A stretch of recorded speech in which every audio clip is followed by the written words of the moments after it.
Hello everyone and welcome to Imaginations, Magic for Your Future, the Astrological Lunar Magic series, where we look at the 4 major moon phases of a month and check out the energies from the moon and see how we could use them in our magical practice. So today's session is for March 5th, 2021, the last quarter moon in Sagittarius. Before we get started, I'd like to take a moment to acknowledge where this video is being recorded from, and then I'll meet up with you when we look at our wheel. In the spirit of respect, reciprocity, and truth, we honor and acknowledge that together we live, work, and play on this land of the people of traditional Treaty 7 territory. The Blackfoot Confederacy, Siksika Kanai Pikani. The Tsuut'ina Nations,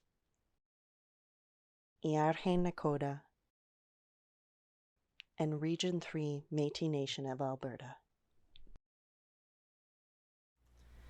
So welcome everyone. This is our wheel for March 5th, 2021. As usual, you can see the aspect lines being drawn out from the moon, which is in Sagittarius, and we're going to look at these lines and kind of discuss what energies are going on. We're going to look at them from the notion of tarot as well, and hopefully that will inspire you as to some ideas for any magical workings. So let's head on over to our glyphs. We're going to start off first with the moon in Sagittarius opposition the North Node in Gemini. So as we've been seeing, we have the moon card, which is the High Priestess. We have Sagittarius, which is also where the South Node is located, which again, these are mathematical points of the moon, not actual physical bodies. And the Lover's card, which represents Gemini. So this time around, I am gonna have camera issues and be right back. We're back.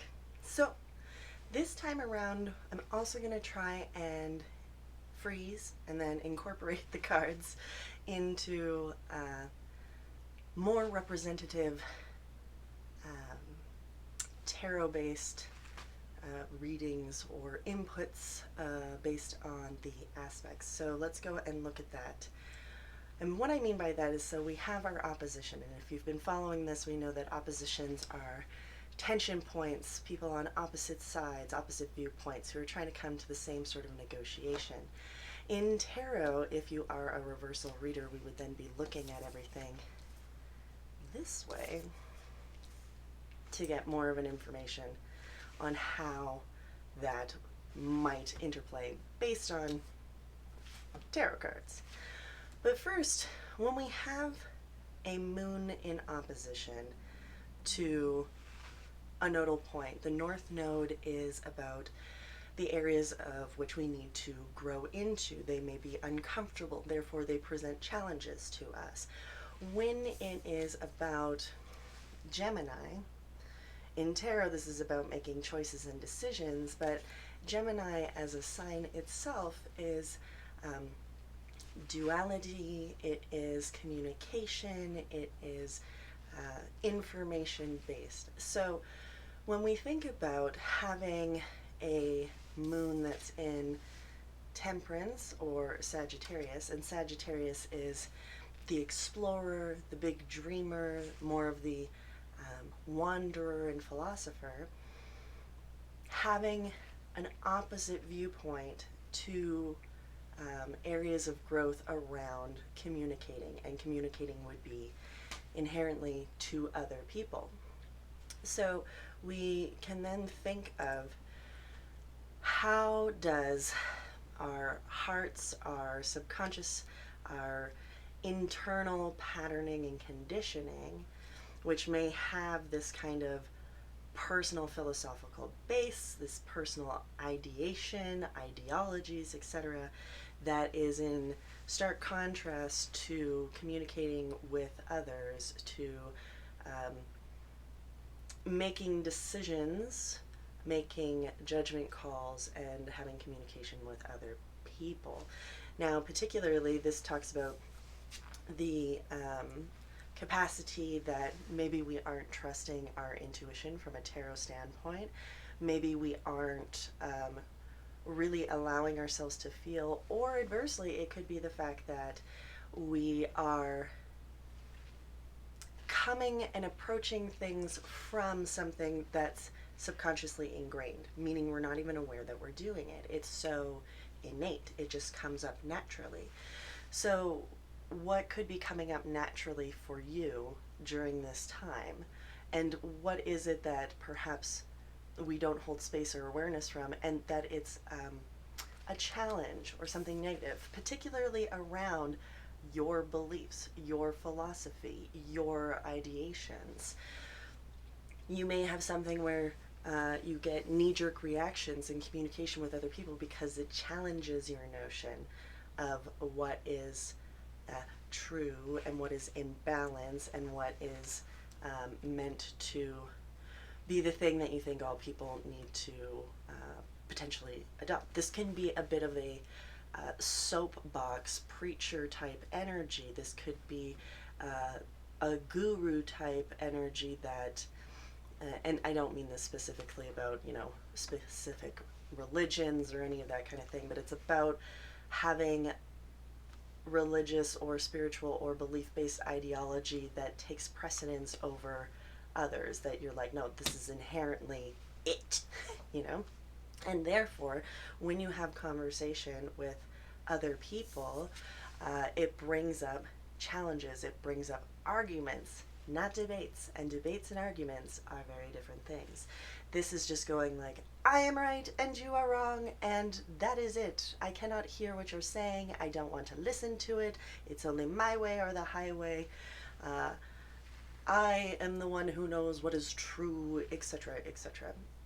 But what is being asked of us is that the North Node in Gemini is the area where we need to grow, meaning, can we look at, should we find ourselves in that argumentative state and reflect on it afterwards, can we find where both sides' input was important and how we could listen better, how we could make space for other people, how can we communicate in a different manner, how can we be stronger negotiators, and where do we bring to the surface our biases, our programming, our beliefs that get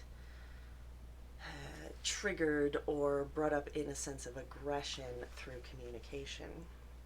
So it's some interesting thought there that I encourage people to reflect on, because it's meant for us to continue to grow. This aspect with the Sagittarian Gemini lunar nodes thing has been going on for several videos already, and it's just continuing to ask us to pay attention to this. We don't just suddenly see it and go, aha, I have now learned and I am done. It is a repetitious practice, and you may find that in communication with other people or through online or whatever it is, you're going to find that maybe events that align with this kind of narrative may be showing up at this time, a little bit leading up to this time, and a bit afterwards, and that it continues as an undertone, and they're meant as lessons for us to be examining for our personal and also collective growth at this time. So this is our oppositional energy. Now there's nothing wrong obviously with having beliefs, and there's nothing wrong with our patternings in the sense that we all have them, but we all need to spend time in reflection to grow from them as well. There's us as individuals to the other, and how we interrelate as a collective. So with that being said, that's the opposition. We're now going to go back and look at our wheel. And we're going to look next at the trine, which is that blue energy, or that blue line that you can see on the right side of the screen. And it is a trine to Chiron in Aries. Now, Chiron doesn't have a card in the tarot suit, but we are going to look at um, a card that I have chosen to kind of represent that for this narrative. So let's switch up our glyphs. So trines, first off, they're a easy flowing energy. That doesn't necessarily mean it will always be beneficial, but they're easy flowing because they are in the same sign. As you can see, we have a fire-based Sagittarius and a fire-based Aries. That's how trines work. They work between similar elementals. But in the notion of trines being easy flowing, we're going to flip the cards back into their upright position. So we have our moon and our temperance card for moon and Sagittarius. I have chosen now the Nine of Wands, imagery based particularly, to represent Chiron.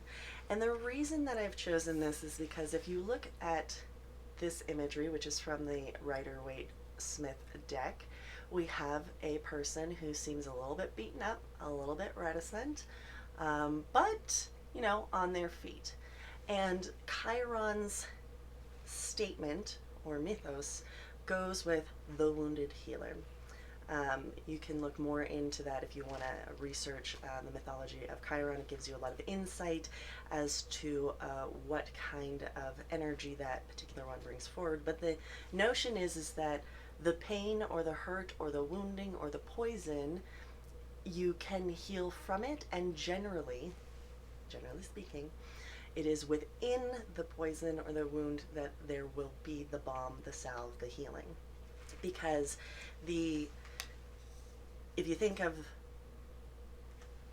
poison and antidote or vaccines, for example, it is the strain or the poison itself that is used to create the antidote. So therefore you need the poison to find the healing for the poison. So that is why I've chosen the Nine of Wands. Again, I want to reiterate that this is not traditionally a representative of Chiron, but I thought imagery-wise it would be appropriate. And we have the Emperor card, which represents Aries. So here we are. We have our Moon Sagittarius, Chiron Aries. Now, what could a Chiron in Aries be talking about? I mean, we would have woundings, right? Particularly from authority, from fire energy, from dominance, from those who feel like they rule the kingdom. And that can be representative within ourselves, but also within other people, within society, etc. So the Emperor does create a kingdom. He does, and not gender specific, but based on this imagery, I will use that terminology. Or maybe I'll just go with they do set up foundations. They are the initiator because of Aries. They are the one who wants to go forward, who wants to begin things, begin building the empire. But we know, just in the narrative of history, what does building an empire do? It can also wound and oppress other people. Need I say more on that topic? So then we have this notion of, okay, we have easy flowing energy between our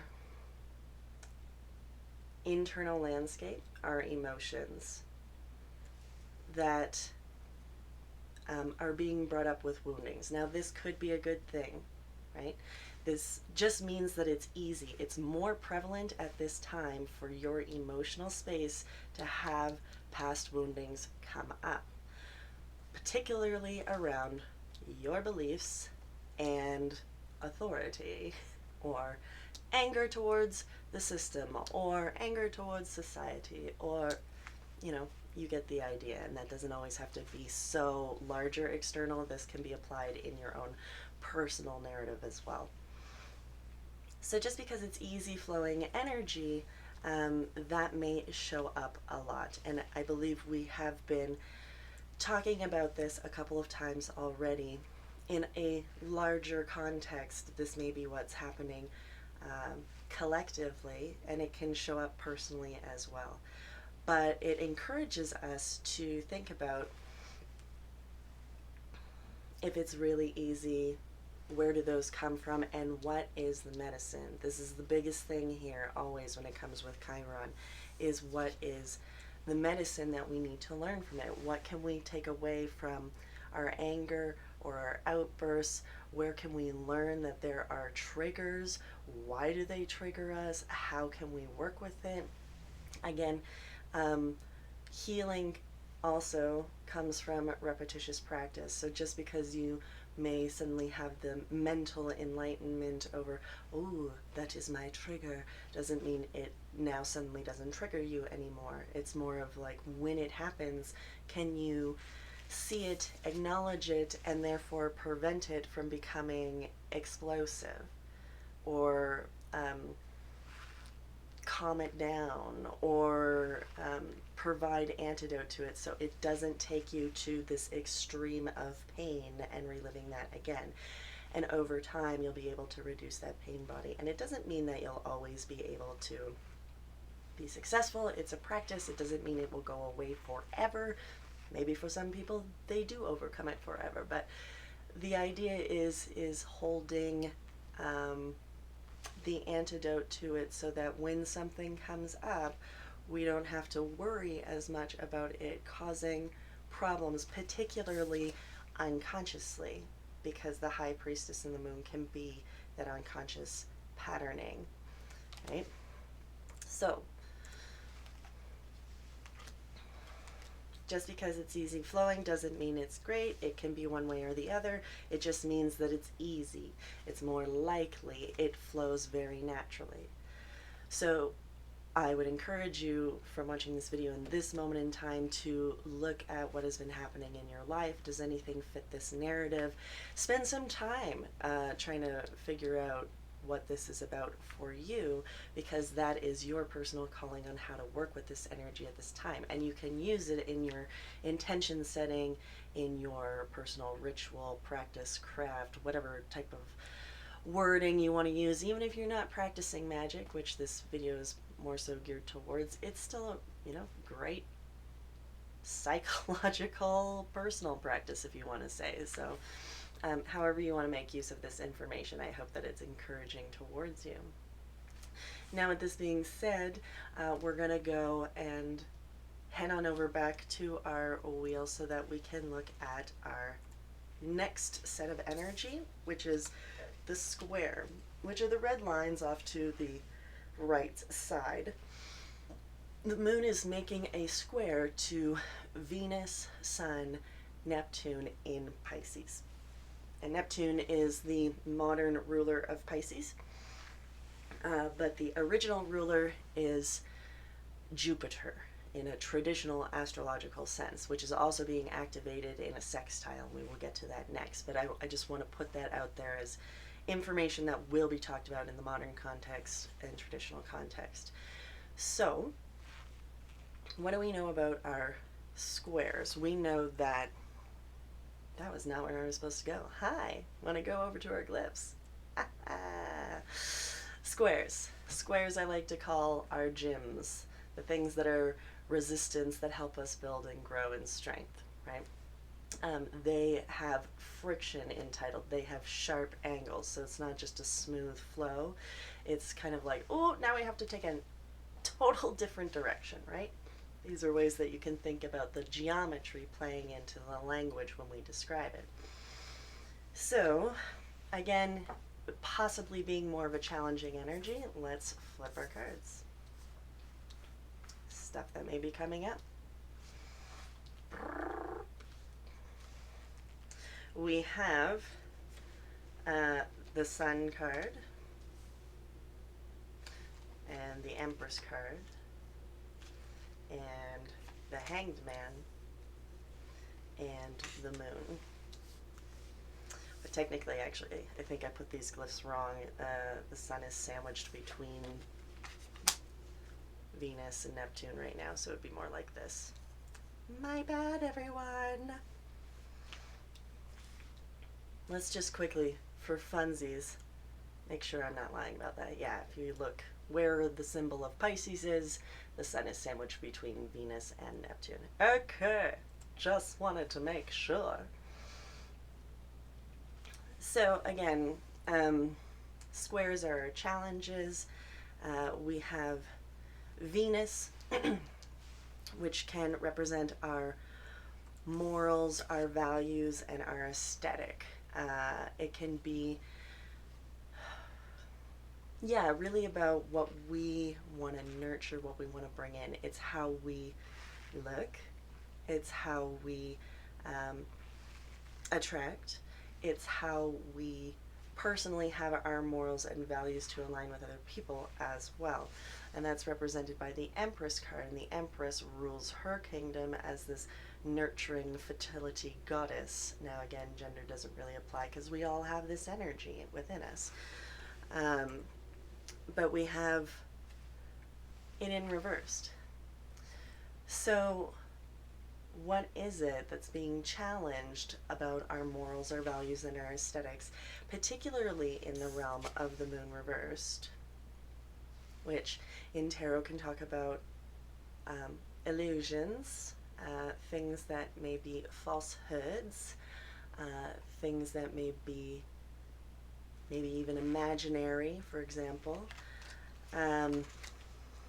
It's asking for us to grow, to look at our subconscious patterning around our beliefs, our morals, our values, our aesthetics, where we may have deceived ourselves or deceived others. Do we put up a front or a mask to other people around this kind of stuff, right? That is a big question. Also, about what we put forward as our conscious selves, what we show people, our external self, our conscious mind. Again, is there a bit of falsehood? Let's ask ourselves about the mask we wear when we present ourselves to other people. Is there sort of the dream of how I think I am versus how I actually behave? And I say that because Pisces is very like the ocean rather than the droplets of water in the ocean. It is vast, it is deep, it is all-encompassing. It is deconstruction of boundaries. It is dreaming. It is aspirations and dreams and illusions. I keep getting rêve for some reason, but anyway, that's the same as saying dreams. So, yeah, who you are as an identity, what do you dream or maybe tell yourself that you are versus how you show yourself to be in the real world or in the mundane world. I mean, real world is a very complicated term to be using, I guess. So, again, our morals, our values, and our aesthetics do heavily tie into our sense of identity. And I really get this sense of the notion of the mask we wear. Because, you know, this is some illusions. It's not wholly true. And that illusion can be based on myself and how I think about myself and how I present myself, as well as how other people perceive me and how other people think that I am. So what am I showing to a person and what do they see, and do those align? What do I think of myself and how do I behave, and do those align? And you see how that can be different iterations of selves that exist within this world, and what is truly the authentic self? Crazy questions, I know. So the next component to this is Neptune, which is represented by the Hanged Man reverse.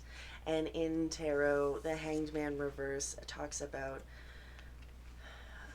potentially unnecessary sacrifice or not being able to get different perspectives, still looking at things the same way, delays in being able to hit that transformative point that will shift things. As you can see, the illumination of the individual.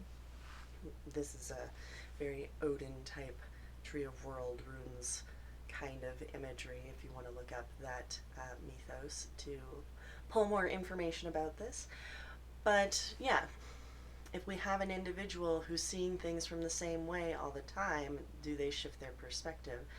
Are they seeing just the same falsehood continuously? And these two, astrologically speaking, not from a tarot standpoint, are, in a modern sense, very strong with one another, because this would be the modern ruler. We can also say, just as a side note, that Jupiter, which is the wheel in Aquarius, will be affecting this, because that's the traditional ruler, so about timing, etc. But that is an opportunity that we will get to next. But these cards are heavily tied.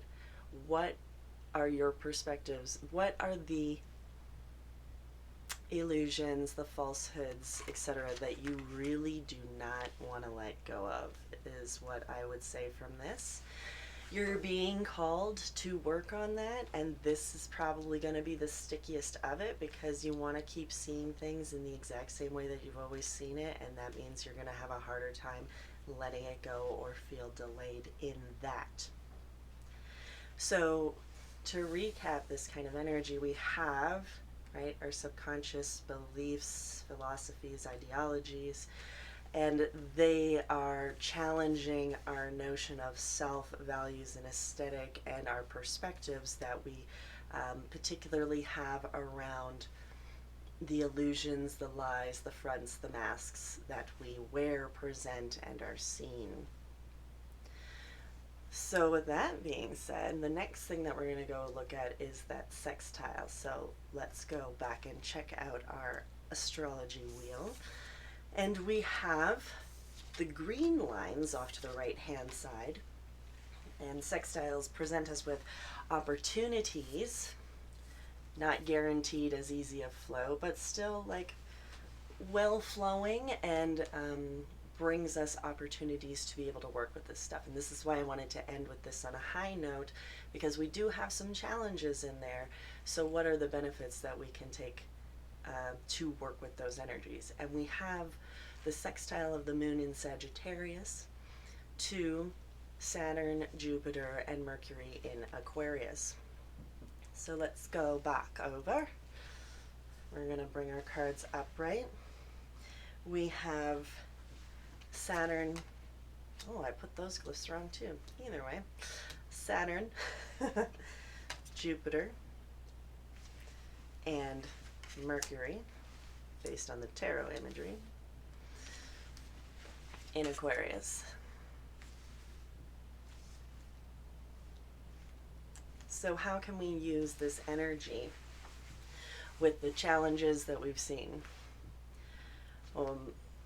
I will do a recap for sure, but we have the world, which is time to end cycles, complete chapters, and begin new chapters, coming in its right time, and being, you know, personally empowered, being the magician, being the one who has all of the skill sets, who has mastery over all the elements, who is able to bring their will into reality, and having faith that this is the time to do all this. So we have,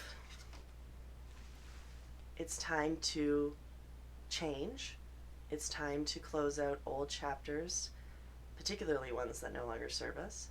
We are at the precipice of being successful in doing this great change, because when the world is upright, it's in the process of doing that, but we are fortunate, or like on the right path to closing down that narrative. We're like writing the last page, for example. It's in good timing. This is considered divine timing. That we are co-creators of this existence. All of us will be magicians in this energy. So what do we want to create? And can we have faith in being able to heal, in being able to believe that we can bring about something new, grander, better? And you can see that the star is very much like Temperance. If you look at Temperance's feet, on the earth, in the water, on the earth, in the water, water flowing from the vases, water flowing from the cup. They're very different but similar energies in this, what's being presented visually. So it does come with balance. It does come with finding the ways to be in touch and grounded and yet emotional, to have guidance, to have enlightenment. The same thing comes here. Ease of flow, emotional, grounded, enlightenment or wisdom or guidance, right? So, oh dear. So we have this notion, really, that the timing to do this is the opportunity that's being presented to us because of the sextile with this. It is the appropriate timing for this kind of stuff, and we need to be willing to work on that stuff so that we become stronger as magicians, and we need to believe in the work that we're doing. So let's give a little bit of a recap here. We have subconscious patterning, right? On one hand, about our beliefs and ideologies that is being affronted in how we communicate to other people, possibly being triggered, being aggressive, all that kind of narrative. We have then the ability to look at those subconscious patternings, to be able to explore higher levels of wisdom, to look at how we are wounded from the past, to wards basically authority or, you know, anger or dominance. I think dominance is a good word here. And we are really easily flowing to have those issues come up, but they also are there to present us opportunities to heal ourselves in this moment. Because we also then have the need to confront ourselves with our values, morals, and aesthetics, our sense of identity, and, you know, seeing other perspectives than our own. What are the beliefs that may not entirely be true that we want to hold on to in regards of all that? It's time for us to start examining that and to work on it and to process it, to gain that enlightenment, to see things in a different light, because it is the time to change. It is the right time for this. It is the time for all of us to be doing this. It is the time for us to be co-creators, to be in charge of our own destinies, and to consider, because of Aquarius, I forgot to mention this, Aquarius is very much about the collective. It's the innovator, it's the rebel, the like on the fringe, the different sort of perspective that comes in that may go against the grain because it's trying to shift something into something that we've never seen before.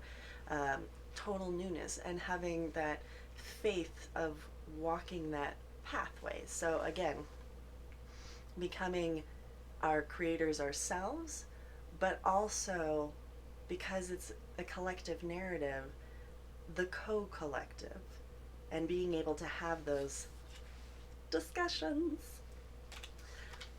and that we need to believe in something new, something entirely different, that this is in its divine timing to bring about new realities, something that we haven't been experiencing or seeing before, because Aquarius is very innovative and is very like, another way to think of it is about the innovation of technologies, right?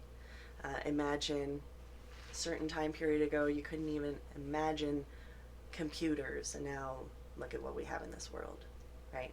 It's something that is so starkly different, never really been seen before, and then gets brought into reality and then becomes the norm of reality, which we live examples of that all the time in our history. So it's not like it can't be done.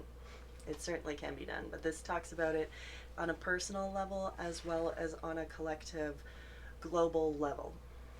So, gads everywhere. This is basically the hot mess of energies. Sorry, it's not a hot mess. It's a really great stuff to think about when it comes to our work that we do in our own practices, whether it's journaling, whether it's, self-reflection, whether it's doing ritual work, instead of just, just moon in Sagittarius. Here's all the energies you can think about and create a more deeper intention when you go to do your magical workings. The other thing that I want to bring up is that should you find this stuff interesting and you want to tailor it a little bit more to your own energies, I would recommend going to something like astro.com. Sign up, it's free, put in your birth date information, etc., and you're going to show your own natal chart, and you can hit with transits. Once it's shown up, it's a button on the top right hand side above the wheel, and you will see these transits of the wheel, but they may not be placed in the houses that it shows up here. It will be placed in your houses, which then gives you a more curated and specific understanding of the energies that I've been sharing right now in what areas of your life that they hit. For example, the house of self, number 1, or the house of possession and finances, number 2, or the house of siblings, local space, communication, number 3, the house of home for 4, the house of creativity, love, and children, the house of service, duty, and health, the house of relationships with other people, death, debt, taxes, the money of other people, philosophy, higher education, career notoriety, number 11, social networking, friendship circles, groups, etc. 12, the ending, the letting go, the possible areas where we may hold on to things too tightly. So that way you can really get a stronger idea of where you're personally being impacted, so that you can work with things on a much more detailed and personal level when you're working with these energies. So everyone, this is the March 5th Lunar Magic series. Love to hear if you have any insights that you want to share. Love to hear from people on that. I'm going to put up some other videos if you're into tarot that you may be interested in exploring, other playlists, other types of tarot related questions, and you can always go back and check out the other Lunar Magic series so you can see kind of how there's an evolution in this narrative going forward. And until the next moon phase, everyone, we will see you later. Be well.